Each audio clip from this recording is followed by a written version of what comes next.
बच्चों, आज आपके लिए study with Jwala sir channel पर मैं ज्वाला सर आपके सामने आपकी पहली क्लास लेकर के आया हूं, जो कक्षा 10 के विद्यार्थियों के लिए और कक्षा 12 के विद्यार्थियों के लिए है।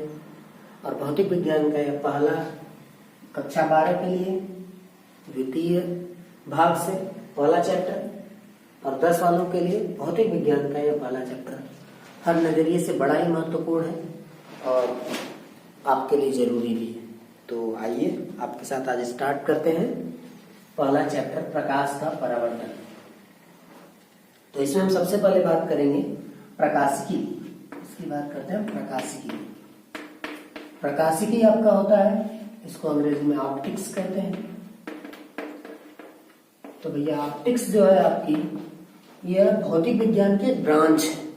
यह भौतिक विज्ञान की एक शाखा है जिसमें हम प्रकाश और उससे संबंधित घटनाओं का अध्ययन करते हैं। तो प्रकाशिकी क्या है?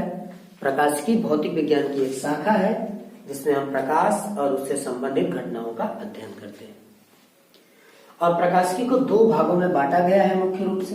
एक होती है किरण प्रकाशिकी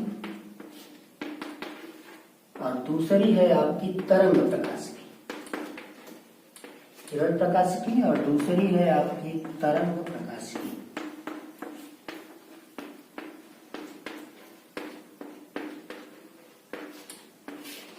किरण प्रकाशिकी कक्षा 10 में आपको केवल किरण प्रकाशिकी का अध्ययन करना है, रे ऑप्टिक्स का अध्ययन करना है। और कक्षा 12 में आपको तरंग प्रकाशिकी का भी अध्ययन करना है किरण प्रकाशिकी के साथ साथ। तो तरंग प्रकाशिकी में किरण, प्रकाश की किरणें, जो प्रकाश है वह तरंग की भांति व्यवहार करेगा और किरण प्रकाशिकी में प्रकाश किरण की भांति व्यवहार करेगा। इसको हम एक किरण मान के चलेंगे। तो हम किरण प्रकाशिकी में ही पहला चैप्टर आपका है प्रकाश का परावर्तन। अब प्रकाश के परावर्तन में हम सबसे पहले बात करते हैं प्रकाश की। तो प्रकाश क्या होता है आपका? लाइट। प्रकाश को आप लाइट कहते हैं। लाइट होती क्या है?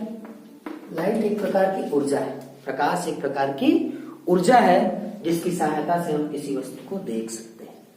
प्रकाश एक प्रकार की ऊर्जा होती है जिसकी सहायता से हम किसी वस्तु को देख पाते हैं। अब कुछ लोग इसके लिए कुतर्क दे सकते हैं कि हम तो आंखों से देखते हैं, लेकिन अगर हम बिल्कुल अंधेरे कमरे में चले जाएं तो हमारी आंखें उसके लिए कोई मदद नहीं कर सकती। जब तक कि हमारे पास टॉर्च ना हो, जब तक कि हमें प्रकाश नहीं मिलेगा, तब तक हमें कोई वस्तु दिखाई नहीं देगी। तो प्रकाश एक प्रकार की ऊर्जा होती है जिसकी सहायता से हम किसी वस्तु को देख सकते हैं। प्रकाश के गुणों की बात कर ले, आपसे कभी कभी एग्जाम में प्रकाश के 4 गुण पूछ देता है। तो प्रकाश के गुणों की जब बात करते हैं हम, तो इसके ढेर सारे गुण हैं भैया। प्रकाश के गुण की बात कर लीजिए। तो पहला गुण, यह सदैव सीधी रेखा में चलता है। यह सदैव सीधी रेखा में चलता है। प्रकाश सदैव क्या करता है? सीधी रेखा में चलता है।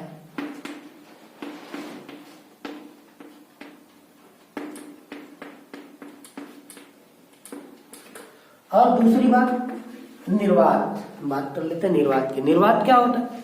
निर्वात का मतलब जहां वायु भी ना हो, एक ऐसा खाली स्थान जहां वायु भी ना हो, उसे हम निर्वात कहते हैं। तो प्रकाश को चलने के लिए किसी माध्यम की आवश्यकता नहीं पड़ती है। यह निर्वात में भी क्या कर सकता है? चल सकता है। तो प्रकाश का दूसरा गुण है महत्वपूर्ण, प्रकाश निर्वात में भी चल सकता है।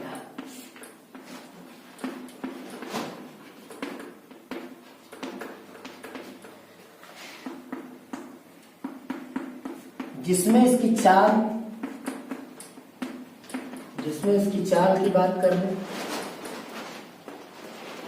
जिसमें इसकी चाल होती है 3 गुणे 10⁸ मीटर प्रति सेकंड। अगर हम इसे सेंटीमीटर में कहें तो और क्या कर सकते हैं? इसे 100 का और गुणा हो जाएगा, 3 गुणे 10⁻10 सेमी प्रति सेकंड। और अगर आप इसे किलोमीटर में कहेंगे तो 3 लाख किलोमीटर प्रति सेकंड भी आप इसे कर सकते हैं, याद कर लीजिएगा। प्रकाश के तीसरे गुण की बात करें तो प्रकाश तरंग की भांति तो व्यवहार करता है, लेकिन यह कैसी तरंग है? यह एक अनुप्रस्थ तरंग है। यह एक अनुप्रस्थ तरंग है। आपसे एग्जाम में अभी मल्टीपल चॉइस क्वेश्चन में पूछा गया था कि प्रकाश का गुण नहीं है, तो सरल रेखा में दिया गया था, निर्वात में चल सकता है दिया गया था, यह एक अनुदैर्घ्य तरंग दिया गया था और यह एक अनुप्रस्थ तरंग दिया गया था। तो अनुप्रस्थ वाला सही है, अनुदैर्घ्य नहीं होगा। तो याद रखिएगा यह एक अनुप्रस्थ तरंग है। तरंग भी दो प्रकार की होती है, एक अनुदैर्ध्य और एक अनुप्रस्थ। तो यह अनुप्रस्थ तरंग है। ये 3 गुण हो गए। और कुछ घटनाएं आप सीधे लिख लीजिए। प्रकाश में परावर्तन होता है, अभी परावर्तन की बात की जाएगी। प्रकाश में अपवर्तन होता है, प्रकाश में विवर्तन होता है, प्रकाश में व्यतिकरण होता है, प्रकाश वैद्युत प्रभाव को प्रदर्शित करता है, प्रकाश में ध्रुवण होता है, प्रकाश क्रांपटन प्रभाव को प्रदर्शित करता है। तो ढेर सारे गुण हैं, आप इनको एक तरह से लिख सकते हैं, सबको लिख सकते हैं, सारे प्रकाश के गुण। अब हम बात कर लेते हैं कि प्रकाश के अकॉर्डिंग वस्तुओं को कितने भागों में बांटा गया। प्रकाश के अकॉर्डिंग वस्तुओं को कितने भागों में बांटा गया है। तो अगर हम प्रकाश के नजरिए से देखें तो हमारे पास दैनिक जीवन में 2 प्रकार की वस्तुएं होती हैं।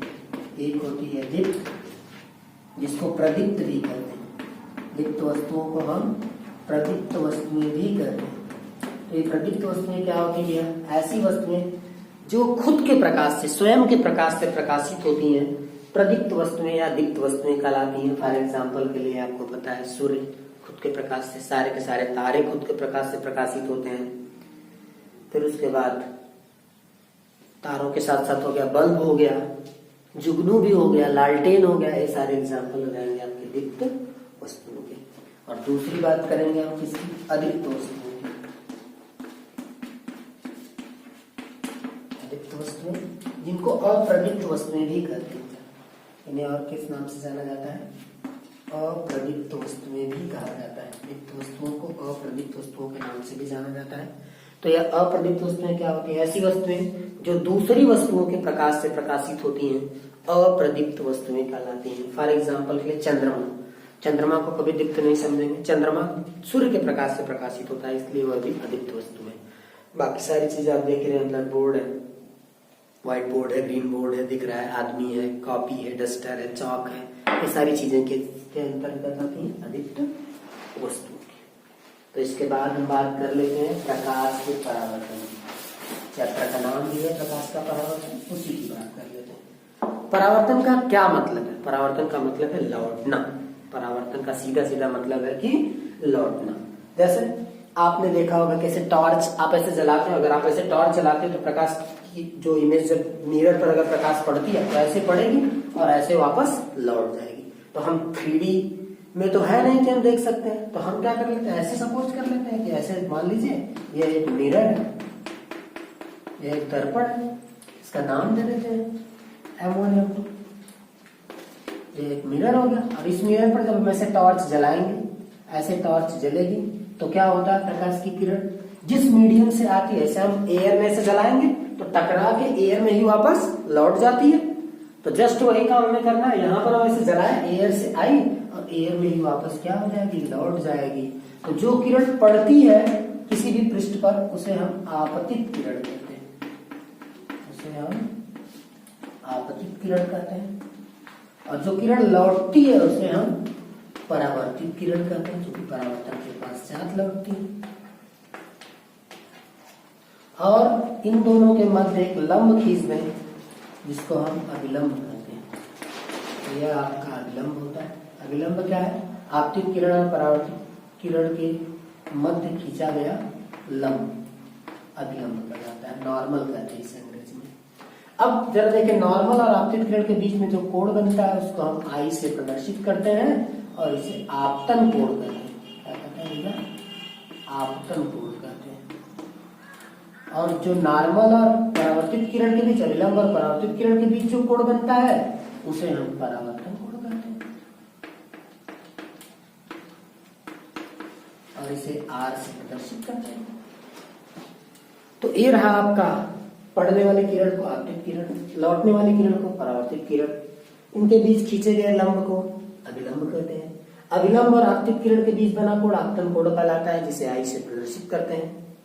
अभिलंब और परावर्तित किरण के बीच में जो कोण बनता है उसे हम परावर्तन कोण कहते हैं, जिसे R से प्रदर्शित करते हैं। तो इसमें परावर्तन क्या होता है हमें पता चल गया कि जब कोई प्रकाश की किरण किसी चिकने तल पर पड़ती है तो उसका अधिकांश भाग पुनः उसी माध्यम में वापस लौट जाता है। इस घटना को हम प्रकाश का परावर्तन कहते हैं।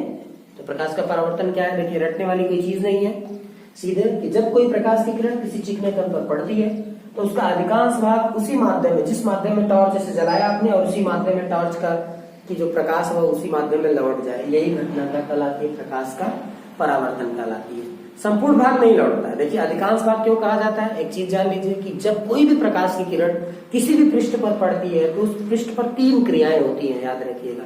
पहली, प्रकाश किरण उसके कुछ भाग को अवशोषित कर लेती है, कुछ भाग को अपने भीतर से बाहर चले जाने देती है, पार कर जाने देती है, और अगर ज्यादा चिकना तल है तो मैक्सिमम भाग को, मैक्सिमम पार्ट को क्या करेगा, वापस लौटा देगा।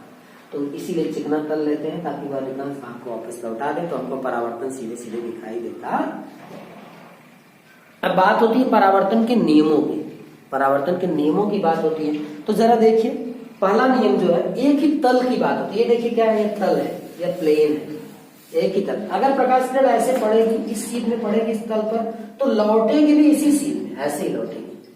अब ऐसा नहीं कि ऐसे लौट जाए, वह उसी तल में ऐसे लौट जाएगी, और इनके बीच में जो लंब होगा वह भी इसी तल में होगा। यानी कि तीन की तीनों चीजें, ऐसे अगर हम लंब को समझ लें और ऐसे हम परावर्तित किरण को समझ लें, इसको आपतित किरण समझे, तो ये तीनों एक ही सरफेस में होंगी, एक ही प्लेन में होंगी। तो परावर्तन के 2 नियम है, जिसमें पहला नियम क्या है, पहला नियम ये है कि आपतित किरण, परावर्तित किरण और उनके मध्य खींचा गया विलंब तीनों एक ही तल में स्थित होते हैं। दूसरा नियम क्या है, जो आपतन कोण आई है और जो परावर्तन कोण आर है, दोनों सदैव आपस में क्या होते हैं, बराबर होते हैं। आपतन कोण सदैव परावर्तन कोण के बराबर होता है, अर्थात कोण आई इक्वल टू कोण आर। यही परावर्तन का दूसरा नियम है। तो क्या परावर्तन आपको समझ में आ गया? तो थोड़ा आपको देखिए, बहुत आप ध्यान से वीडियो को देखिए, एक बार में सारी बातें समझ में आ जाएंगी। आप इन सारी चीजों को खुद से लिख सकते हैं। तो अपने चैनल को सब्सक्राइब करना मत भूलिए, ठीक है। आज आपके लिए ये इंट्रो क्लास थी, ठीक। इसके पश्चात हम लोग अगली क्लास में मिरर की बात करेंगे, गोली दर्पण की बात करेंगे, मिरर में भी प्लेन मिरर और स्फेरिकल मिरर की बात करेंगे, उससे रिलेटेड डेफिनेशन की बात करेंगे। तो अगली क्लास को लेना मत भूलिएगा। बिल्कुल आपके लिए बहुत ही शानदार तरीके से A to Z